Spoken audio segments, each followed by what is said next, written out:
Hi everyone, so today I'm going to be talking about the overlap between ROCD and HOCD and how you can help deal with those core fears that are at play, and how to break it down with unconditional life acceptance, and how to move forward with HOCD and ROCD. So yeah, HOCD and ROCD, guys, they tend to reinforce each other, right? So for example, you might have the fear of feeling disconnected with your partner, all right? And that can be the ROCD side of things. And then because you have the HOCD in there as well, the fear of being gay, that lack of feeling can be used to reinforce your fear that you could be homosexual, aka that you don't find your partner attractive and you find somebody else attractive, somebody of the opposite sex, right? So there's going to be all of those different things going on, and it could also be vice versa too. So because you're scared that you are gay, you use that lack of attraction towards your partner as verification that you are dating the wrong person and that you're in the wrong relationship. All right, so HOCD and ROCD do feed off of each other, right? And like a compulsion for HOCD, which may be used to double check that your levels of sexual arousal, that could also be seen as a compulsion for ROCD as well, to double check that you have that connection. An avoidance behavior in relationship OCD, avoiding intimacy, that could also be seen as an avoidance in HOCD, because you don't want to have that lack of feeling when you go towards your partner, right? So it can feel like you're stuck in this complex web of various different moving parts with HOCD and ROCD, and it can feel quite overwhelming. It feels like there's a lot more at stake here, because it can feel like you're self-reinforcing each cycle, no matter what behavior you do, no matter what you're doing. All right, so it's important to remember that with HOCD and ROCD, as you quash these main core fears, the fear of living a lie, the fear, the fear of missing out, the fear of making the wrong decision, the fear of morally hurting your other partner, all these different fears that we'll go into.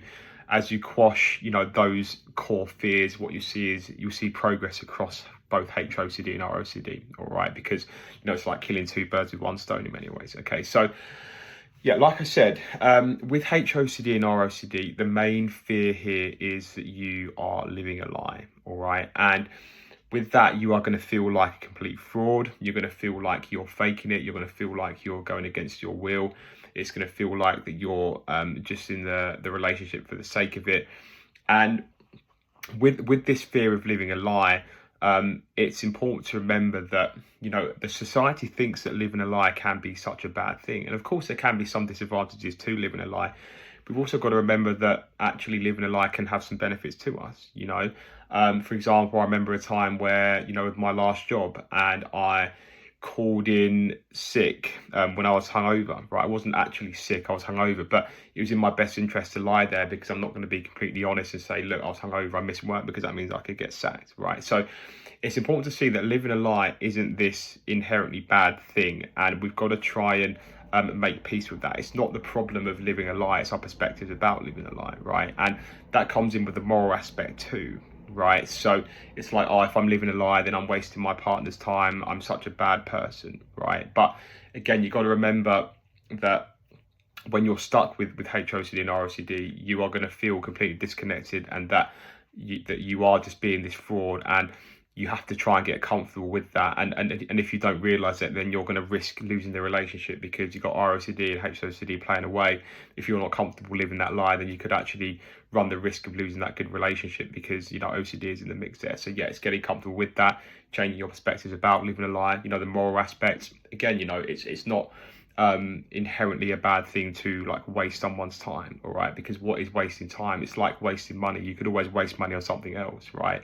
If I bought that water bottle on my table, that means at the expense of buying that water bottle came buying maybe something else, maybe like a cup or a fan, right? So you could always be wasting your money on something else, because there's infinite ways in which you can do that. It's like wasting your time. You could waste your time reading a book, you could waste your time going for a walk, waste your time going to the gym, whatever. It's always going to be there by default. So those concepts, in terms of wasting time, the moral aspect is key to break down when it comes to HOCD and ROCD. All right.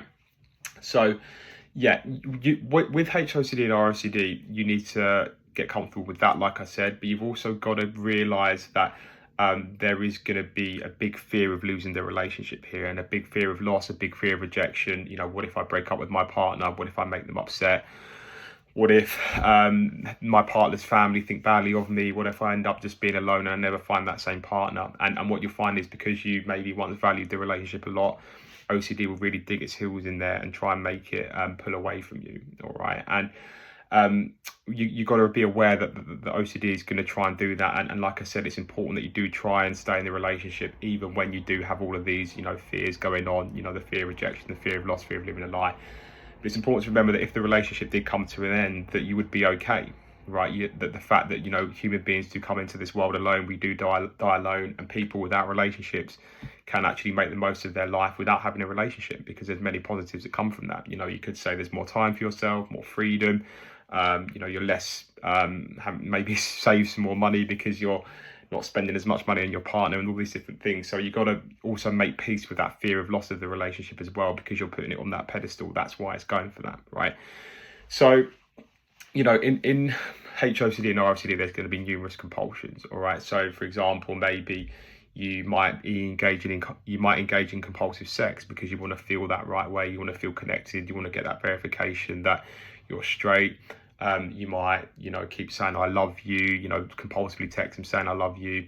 You might be overbearing and overzealous because there's that guilt element of, what if I'm living a lie, and I feel bad about that. So you might keep trying to make up for that, which can get very compulsive.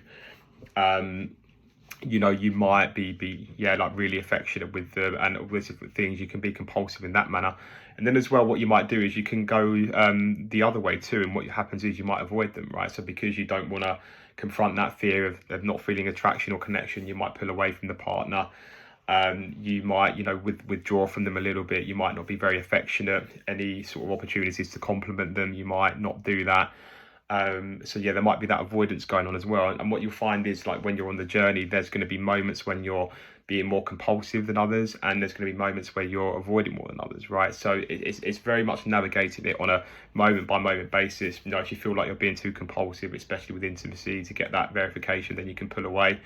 And if you feel like you're avoiding too much because you're scared of confronting that fear, the realization that maybe you don't find them attractive and that could feed into you being gay, you want to try and go towards that, all right? But it's very case dependent, and it's why getting that extra pair of eyes in your case is very important, because it's difficult to see the nuances of that, all right? So you do need to be very aware of what it's going to try and do when you're on the HOCD and ROCD journey, all right?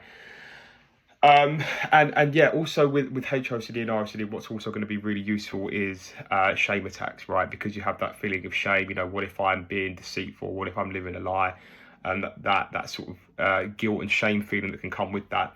It's so important that you try and expose yourself to those feelings of shame, right? So, and guilt as well. So it could be, the shame attacks that we advise. It could be, telling little white lies to your partner as an exposure. So maybe you're going out for a beer, but you've told them you're going to the gym. Maybe not just being so overly reporting to the partner because it feels like you've got a gun to your head. Learning to loosen up a little bit and really try and sit with that guilt feeling and that sensation and getting comfortable with that.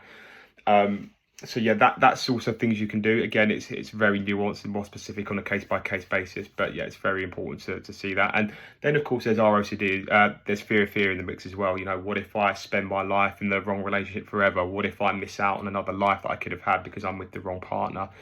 And the fear of, never feeling that connection or those feelings of raw attraction that maybe you once had, all right? And it's about, when you're doing your recovery work, it's not trying to achieve those feelings, right? It's becoming more rational about the worst case scenario. The goal is never to feel a particular way, right? The goal is not to feel straight or to feel the connection. It is just to bring down the worst case scenario and to become more accepting of the worst case scenario and bringing down those catastrophized thinking to something more manageable, right? And how you feel after that is a byproduct of that. And who knows what could happen. You could find that you drop your compulsions and avoidance behaviors, and you find that maybe I have just been in the wrong relationship for many years. Maybe I have been living a lie. But again, it's how would I adjust? How would I adapt to that? How would I come to terms with that? Because we see across time in many different relationships where people have lived lies. You see people in certain religions where their religion says they can't be homosexual. So homosexual religious people have to make do with a straight relationship, even though that's not what they want to do. They objectively have to live a lie, Another example is people who are maybe growing up in the 80s or 90s where homosexuality was a lot more frowned upon, right? What happened is they got tied down with a partner, with a straight partner, when they didn't necessarily want that.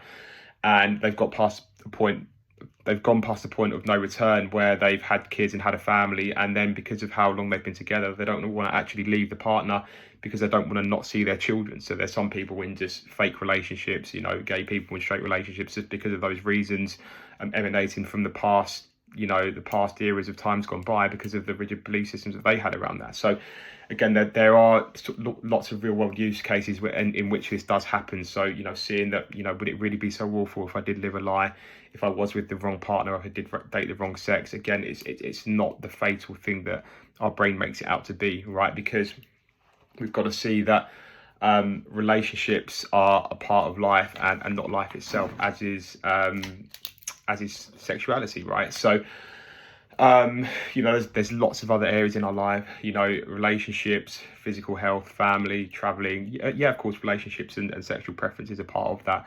But when we give it that dire most importance, when we need to know that certainty, we need to get that right feeling. I need to know that I'm making the right decision. I need to know that I'm not wasting my time or my partner's time. Then, of course, that's going to get us into trouble. If you see it as more of part of life and not life itself, that's when the flexibility comes in. That's when we're likely to be less compulsive, and that's when it starts to loosen up the hinges a little bit. All right, so yeah, it's gonna feel like you're running the biggest risk of your life, staying in this wrong relationship, potentially dating a partner that you don't love. It's gonna feel easier just to leave. All right, but more than likely that can be a big compulsion, if you're acting on that impulse, and you just leave in the moment because you think you can't stand it, and you're basing it off of that feeling, right? You're going to be in trouble. You're more than likely going to be poking the bear. All right, and that's not to say that you can't ever leave a relationship, but you just got to be aware that that there can be OCD in the mix here, that's making it feel really real, that you need to get out. And then what can happen is you get out of that situation, and then it's going to turn up those feelings for your partner and those sorts of things once you've left, and say, oh, you know what, I've made the wrong decision, and you go in the merry-go-round of getting back together and chasing the next thing. So yeah, it's a very difficult experience as well, because what can happen, like, it can put sort of sexual pressure under yourself and under your partner as well, right? Because maybe you're doubting yourself and you feel really uncertain and you feel disconnected. Performance in terms of intimacy can be affected. Then your partner can think, you're not attracted to me anymore, is there something wrong with me? And that you can also feel the guilt and shame of making your partner feel bad about that.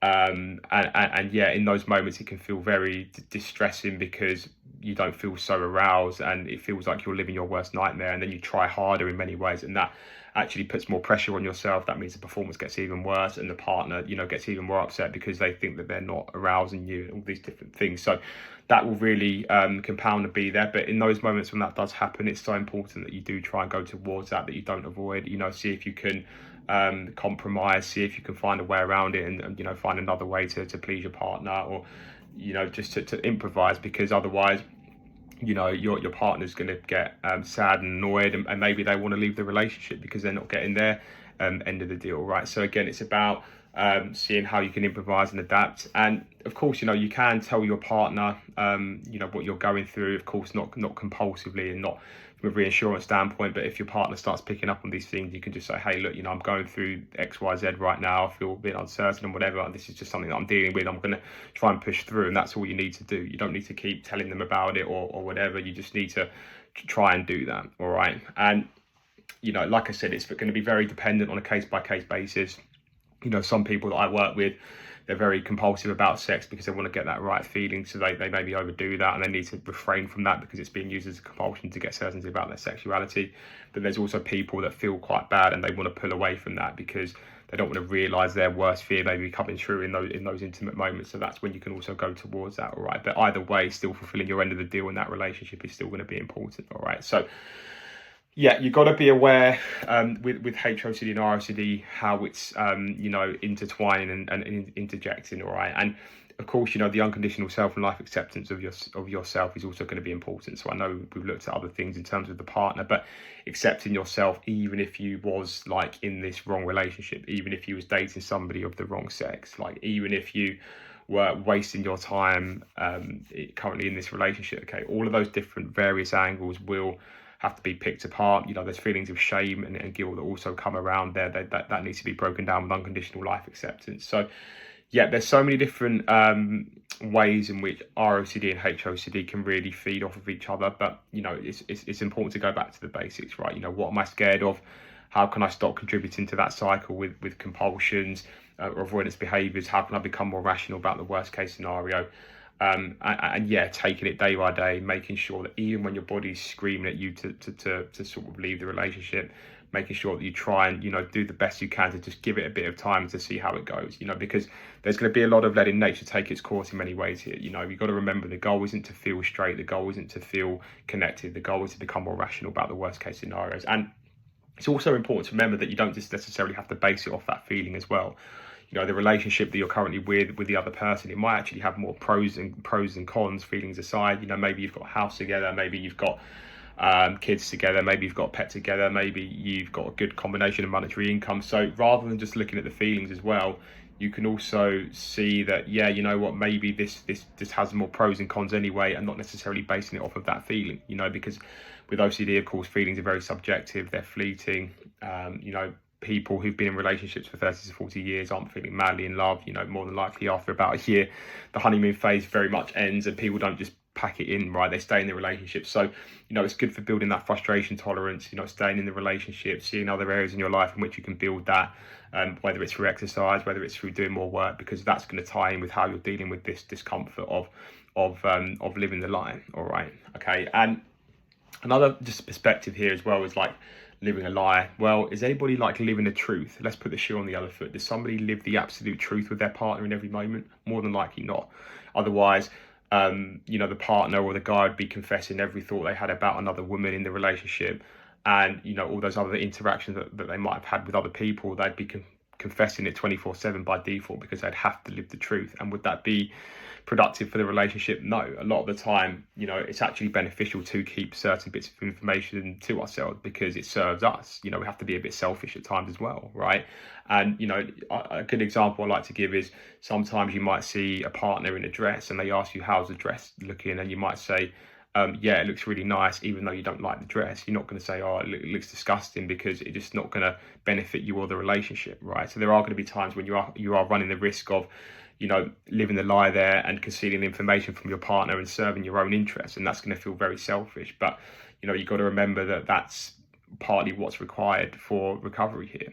So yeah, lots of moving parts to HOCD and ROCD. Like I said, it's very case specific to see like what the compulsions and avoidance behaviors are, but just overall getting comfortable with that fear of living a lie, and the ramifications of that. Even if that was happening, how could I make peace with that? How could I come to terms with it without necessarily jumping the gun and making those abrupt behavioural changes that it's going to try and make you do?